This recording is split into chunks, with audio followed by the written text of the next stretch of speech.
It's Barry Upton here at the Irish Rovers. I'm here with Scouse Paul, and it's a lovely morning. It's what was it? About 8:30 in the morning here. We've just had a very hearty breakfast and a bugger tree. I've been for a walk down Beach Road, and the mornings are just so fantastic, aren't they? Scouse Paul, what is it about mornings that you love? Well, it's the beginning of the day, Barry. It's the day you live, and it's the only day you're going to live. According to what I believe, this is the day the Lord have made. Let us rejoice and be glad in it. Hallelujah. Tomorrow's not even here. Now the thing is, my album before the last one was called The Hormones of Happiness. Now, I was partly inspired by people who have the hormones of happiness, you being one of them. Now, where does your hormones of happiness come from? Upbringing. As a kid, running around wild, being happy with simple things, making do with what you made yourself, say, as in a bow and arrow or something. Yeah.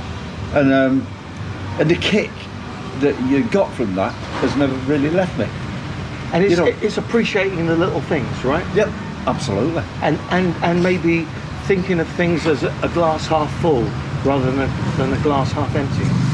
A glass half, yeah.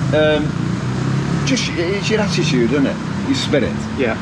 You know what I mean? And I think I thank my mum and dad for letting me run wild as I did as a kid to develop more of an adventurous spirit. Yeah. That gave me all these facets of life. You know what I mean? If you want to put it that way. You're very well travelled. You've been all over the world. You've met so many people, and you're a really gregarious person, aren't you? That's a big word, isn't it? Oh, gregarious, madam. What's a day for being gregarious? Yeah. But what is it? What do you do when you meet somebody for the first time? You don't know them. Well, it's an icebreaker. You get to know them within a couple of minutes, don't you? It's like when I met you. I said, where are you from? You said Southampton. And you asked her a couple of questions, and straight away we were talking about football. So you find a common denominator with a person. Doesn't work with everyone, I know, because there is some sourpusses, even in Pattaya. You know what I mean? We know, yeah. But if you could find familiar ground and open doors of conversation, next minute it's expounding. It's like throwing a pebble in a lake. Yeah. The ripples expand. And if you throw the pebble in, look at all the people we know, Barry. Yeah. We know them simply because the ripple of something that happened. That's a very good description. You know what I mean? Yeah. Yeah. That's how I see it. Yeah. We're just a ripple. Yeah. I mean, everybody has their own ideas on the meaning of life. Yeah. Right? What's your take? Well, it's a good one because I'm still really discovering the meaning of life. My Israeli farmer, a beautiful lady, she used to say, Jones, you wasn't born, you just woke up in the desert and put your glasses on. You know what I mean? So I'm thinking, was I meant to be here? And if so, what was I meant to be doing? Right.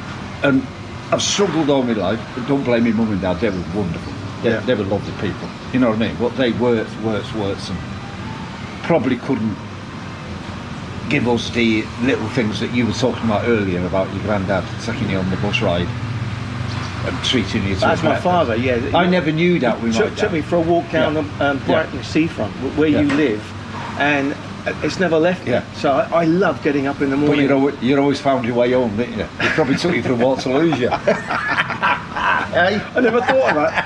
That could be it.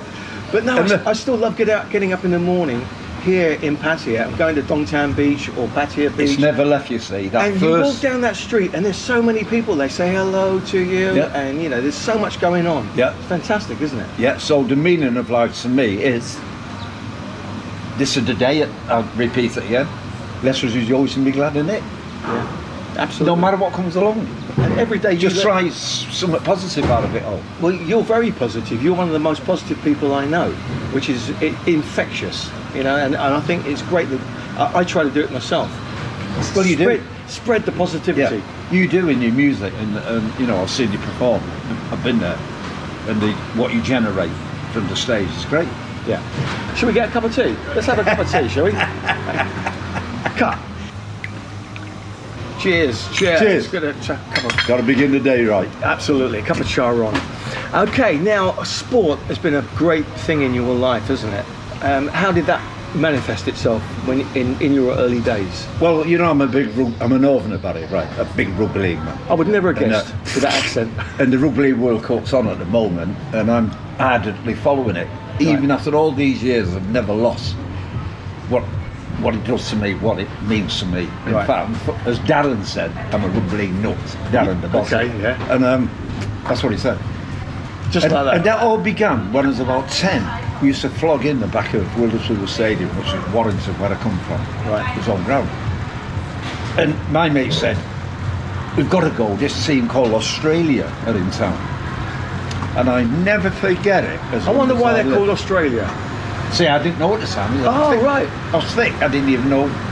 Australia, If someone had said to me then, you'll travel Australia twice, I'd never believe it. Right. Didn't know where it was, didn't anything. Yeah. I was a northern thick lad.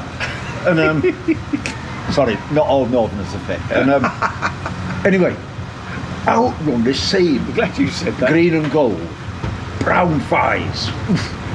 Les Dawson. Yeah. Thighs. Mickey Dashes. And Dave will laugh at that. And I was hooked. I was hooked, Barry. Yeah. I was hooked. Bang. That was it. The beginnings for me. Now I lived slap between Man United and Liverpool. Right. And I eventually, as a kid, went to all the grounds, old Main Road. Yeah. Old Trafford, of course. Everton. And Anfield. And you became an Everton fan, didn't you? Out of all of them, it's a good question, Everton, because my brother-in-law was an Everton nut. Right. And to this day he's an actor. Yeah. His son, and he's well in with all the people in Everton, so he's always going on about it, you know what I mean? Yeah. He's well in with all the people that show him around the ground and all this sort of stuff. Oh yeah. Stewards. Yeah. And ex-players, Gary Speed, you knew Gary Speed. Kind of ambassadors. Yeah, that's it. So that's how it developed. Yeah. And then, of course, at that moment, the M6 was being built, and that meant lorries going down south, which led to me itching and the motorways, ending up in Brighton. and that's how I first ended up in Brighton. It's a long story that, but it's an interesting story, and I've had that connection with Brighton ever since. And what is the attraction about Pattaya? You've been coming here a long time. Yeah, I think it's one of them things that we'll talk about rugby, Australia, the rugby side. It's what that first impact it had on me was brilliant. Yeah. You know, and it's never left. Right. Not the women necessarily. Not the women. Oh, No, that's women. women. Sorry. Yeah. You mean Not the women? Women.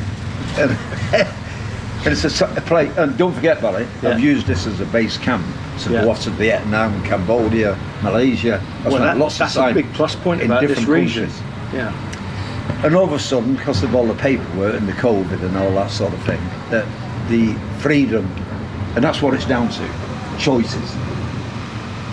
I think you've hit the nail right on the head there. Yeah. What I love about Pattaya is the choice. So much choice. You've so still much got variety. choices.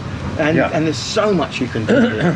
When people complain about this and that, I says, oh, come on, there's other things. So many things you can do. That's right. You can never be bored. Pataya's never boring. The characters here. Yeah. Of course, I mingle with the lower echelons, you know. And I can sit down like I did yesterday on the seafront, and I've got the woman who carries all the shorts, and I've got to know her over the years. Okay. And she comes and sits with me, and I see all the side girls looking, thinking, how is he talking to her? And we're having a good conversation. Because she picks up a bit of English. Yeah. I treat her to a coffee at the 7-Eleven, they get to give her 100 baht, but she goes on her way. And she's a character. She's a character, you know what I mean? And that's really what it's about, isn't it? Is meeting characters. This is why I love meeting up with you. because we always have a laugh, don't we? We always laugh. We're always talking about pop music and the characters and little quizzes. We have little quizzes. Oh yes. Yeah. Do your 3 songs on the harmonica. Now I'm a Beatles fan, and Barry gave me a Beatles t-shirt, and my party piece is walking along the whole seafront with this t-shirt on that says the Beatles. Now every now and then a woman or a guy might go, the Beatles, and I'll say, right, thank you sir.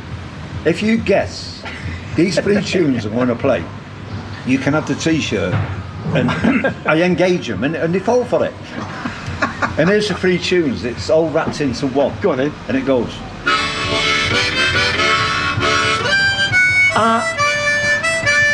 Okay, the first one's I Should Have Known Better. Yeah. Second one was Please Please Me. Right, and there it is. That's Love Me Do. Smoked a lot. Sorry, there's a note gone. Yeah, the else is standing. Even with the note missing. Music-wise, who's your favourite? What's your favourite band? Oh, what's your favourite? Oh, it is that. There's only one answer to that, isn't there? Okay. Is the correct answer? Oh, the Beatles, man. I mean, they cover all aspects of the music thing, as you know, Barry. You know, into it. Yeah. And songs, lyrics that identifies who. We used to walk home from town 3 miles. Yeah. From having a good booze up when a quid went a long way them days. Yeah. You could have a few pints and fish and chips on the way home. And all the way home, we were singing Beatles songs. She loves you, yeah, yeah, all the way home. All the way home. Yeah. All of us. All trying to be John Lennon or Paul McCartney or whatever. And that's what it did to us. So music had that. And it stays with you, doesn't it? Yeah. It stays with you your whole life. Because she sang about proper things that were happening. Yeah. You used to go to a dance hall then, and so-and-so's mate would come over and say, Sandra likes you, will you take it home? And all this sort of thing. No women can't even talk to you. And of course, when they did I Am the Walrus, you were that walrus. Cuckoo, cuckoo. Because I remember the thrill when you used to go and buy the record and you'd only ever heard the A-side on the radio. That's right. And the thrill of getting the record home and turning it over. And then he played that more. And you heard the B-side and it was usually brilliant. A great track. Thank you, girl. What a track that was. Yeah, what about I'm down. Yeah. I'm really down. I remember hearing that the first time and going, oh my God, this is fantastic. Yeah. Or the B-side of She Loves You. Oh yeah. Oh yeah. Oh yeah. Oh yeah. Oh yeah. Oh yeah. As soon as I heard that, I went, oh my God, this is just fantastic. That could easily be an A-side. Penny Lane, Strawberry Fields, you know. Well, they ended up doing that, didn't they? They didn't have a B-side. They had 2 A-sides. And when I actually saw the Beatles, which I did, long before they became famous. Where did you see them? A little place called Bell Hall in Warrington. It was ridiculous. It's not down now. There's a small brick building school. Yeah. And my mate, the guy who said, come and watch Australia, was saying, we're not run together for years. He said to me, because we used to get the Melody Maker, and we were into the blues. The Melody Maker was the magazine, wasn't it? It was the newspaper, really, about music. Plastered all over the front was the most popular band been voted, the Beatles. Of course, we didn't know about it at that time. Didn't bother. We had our own little world going on, you know. Sure. And but when we heard the Pretty Things were coming to Warrington, they were a blues band. You know, long hair and played mouth organs and maracas and that. Yeah. We were there. We yourself and carried the gear in. Right. Yeah, that's how we used to get it. And then the bloke used to follow us around. You not paid? No, with the group. You know what I mean? And he said, yeah, but they're from London. You've got a Liverpool accent. And amongst these bands, I don't mind telling the story because it does sound a fantasy, but it's true. It was the Rolling Stones. Okay. We were actually in the dressing room with them. Right. All of them. What they meant to us at that time wasn't anything but a bunch of lads who were playing some great stuff like Chuck Berry stuff. Yeah. You know what I mean? Yeah. We didn't go, oh, they're brilliant, they're going to be really famous. We didn't know. We didn't know. It was just as it happened then. And so the blues was always in the background with me. Sure. It was always harmonics and all that. And the Graham Bond organisation, Yeah. where young Eric Clapton played. And the Yardbirds. That's it. Long John Baldry Yeah. singing. And it was all at that time, 60s. Magical time. A Wasn't it? magical time. Of course, you'd have been coming up through the ranks, Barry. So I think the thing is with country music, the lyrics, they say it like it is. You know, they're great storylines. You know, and it's honest. Yeah. They say country music, you could describe it as 3 chords and the truth. That's a good way of putting it, Isn't it? Yeah. I remember going to see you one morning and you said, I've just heard this song, Yeah. and it's Maroon 5, and it's Sugar. Yeah, that's it. And you were telling me about it, and I remember I went to investigate, and it was a really good song. Yeah, it was a really, good song, a classic. But it really sort of kind of like you identified with it. And the video to it was what caught me straight away, hooked At the me. wedding, they were playing at weddings, The weren't they? surprising Yeah, the there was a guests. surprise band at a wedding. Yeah. Imagine that. At your wedding, Maroon 5 turn up. Or Barry Upton Quintet. Hello, Juan. How are you? Now, just to wind up this little thing, because you're going back to the UK, right? Lovely. It's going to be cold and you're going to be missing us. You'll be back soon, though, won't you? God willing. Yeah. I've got to renew my passport January. And the thing is, you need to spread the hormones of happiness, all right? So I'm going to give you something to help, and that is one of my special T-shirts with the hormones of happiness on the front, right, from the album. Oh, And you can wear that with pride. Barry, a great honour. Nice thought and a surprise. I didn't have no idea. Thank you very much. There we go. Barry Upton. Hold it up. The hormones of Yeah. happiness. Got it? There you go. Fantastic. So I think that this is something that you should wear with pride. Back in Brighton, spread the word and keep spreading that happiness. Like Ken Dodd said. Yeah. Ready? Happiness, happiness, the I greatest gift that I possess. I thank the the Lord Lord that I possess more than my share of happiness. Oh, happiness. I've got to tell you something. I actually thought he was singing a while ago. I heard it, and I thought, is he singing about a lady boy? Her penis, her penis. Cut that out. There, yeah. Cut. And why is it the hormones of happiness? Was it a doctor who said that to you? That's right. There's Wasn't a it? doctor who said that you should eat chocolate, and I said, but how's that supposed to be healthy? He says, because it contains the hormones of happiness. And I went, what a great phrase.